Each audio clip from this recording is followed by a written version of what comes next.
Olá, pessoal, tudo bem? Sejam muito bem-vindos à nossa conversa entre estudantes de letras, reflexões sobre a linguística. Eu me chamo Bruna, essa é minha colega Kawane, e nós somos estudantes do primeiro período do curso de letras da PUC-PR. E nesse vídeo nós vamos apresentar duas entrevistas retiradas do livro Conversa com Linguistas.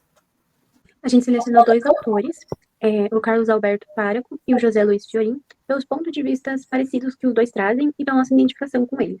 Então, apresentados, vamos dar início às 5 perguntas que vão nortear a nossa conversa. Perfeito, cara, muito obrigada. Então a gente vai começar a responder a primeira pergunta. Então eu vou começar trazendo o ponto de vista do Fiorin. Para ele, a linguística é todo o estudo da linguagem humana e das linguagens humanas. Então, ele não partilha daquela concepção de que a linguística é apenas estrutural, cheia de regras, cheia de normas. Ele fala que todo estudo que se destina a estudar e analisar algum componente da língua é algum aspecto para estudo da linguística mesmo. Então, para ele, isso é linguística. O Páraco ele vai trazer um outro ponto, que é a linguística para ele, de grosso modo, é um manual, é uma ciência que vai reunir todas as atividades que ela faz. E eu acho interessante essa resposta, porque já puxa para a segunda. A linguística é ciência, e para o Fáraco, é sim, é uma ciência, porque eles não estão discutindo num campo de senso comum. Eles têm um embasamento teórico, e isso faz a linguística uma ciência. E é um ponto que o Fiorin também vai trazer na resposta dele, certo? Sim, isso mesmo. Mas ele fala que depende da forma como a gente conceitua a ciência. Se a gente conceitua a ciência do ponto de vista intelectual, a linguística ela é uma ciência para ele, porque até como o Faro fala, né, tem um embasamento teórico. A linguística tem um embasamento. Então, para ele, nesse ponto de vista, a linguística sim. Mas, indo para um modelo de ciência física, como a química, por exemplo, aí ele fala que a linguística passa a se tornar um projeto psíquico, um projeto intelectual mesmo. E aí, nesse caminho, a gente pode responder a nossa terceira pergunta, que seria para que serve a linguística. E o Fiorin ele é muito direto assim na resposta dele. Ele fala que a linguística conhece o homem por intermédio da linguagem. Então, eles dependem um do outro para existir. E aí eu queria entender qual é a linha de raciocínio na resposta do Faraco. O Fáraco, ele vai trazer que, enquanto ciência, ela deve servir a ela mesma. Mas, para não ficar em um conceito muito positivista, ele também fala que é uma forma de gerar conhecimento. E aí, nesse aspecto, a gente sai do campo científico e entra em um campo social-político. Porque quando a gente fala sobre conhecimento, a gente também está falando de política. E é algo que já puxa a quarta pergunta: a linguística teria algum compromisso necessário com a educação? Por conta da resposta que o Fiorin traz. Sim, ele fala que sim, ela tem um compromisso necessário com a educação, porque quando a gente fala de política, a gente também fala de conhecimento, né? Assim como o ponto de vista do Faraco.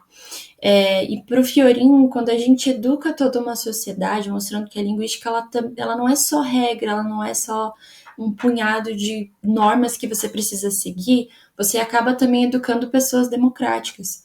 E aí o Faraco ele foge um pouquinho né, dessa opinião. Na verdade, ela é um pouquinho Ele, contrária, né? nesse ponto, eles não andam tão lado a lado assim. O Faraco ele vai trazer que não necessariamente ela tem algum compromisso com a educação, mas ele fala que ela pode ser um mediador entre o professor e os alunos. Então, que pode trazer, pode ser usada para trazer problemáticas para dentro da sala e, da mesma forma, pode ajudar a resolver essas problemáticas. Então, agora a gente pode aproveitar e ir para a nossa última pergunta, que seria quais os desafios da linguística para o século XXI? Eu queria que você, Cá, me dissesse a resposta do Faraco. Eu vi que ele vai seguindo também essa mesma linha de raciocínio do campo social e também político, né? Sim, puxando todas as respostas anteriores, o Faraco ele diz que a linguística está longe de pular os muros acadêmicos, em um sentido de que a linguagem dela não é acessível para todos. E enquanto é algo que gera conhecimento e automaticamente fala sobre política, ela deveria sim sair dos muros das universidades, das faculdades e ir para o âmbito social como um todo. Então, para ele, esse é o maior desafio para o século XXI. E é algo que o Fiorin, de certa forma, também traz, certo? Sim, isso mesmo. Ele traz dois pontos, mas o que eu achei mais pertinente é que ele fala que nós conhecemos muito dos sons, das frases, da estrutura da língua, das regras, né? Mas que é muito importante que a gente estude principalmente como o discurso humano se organiza.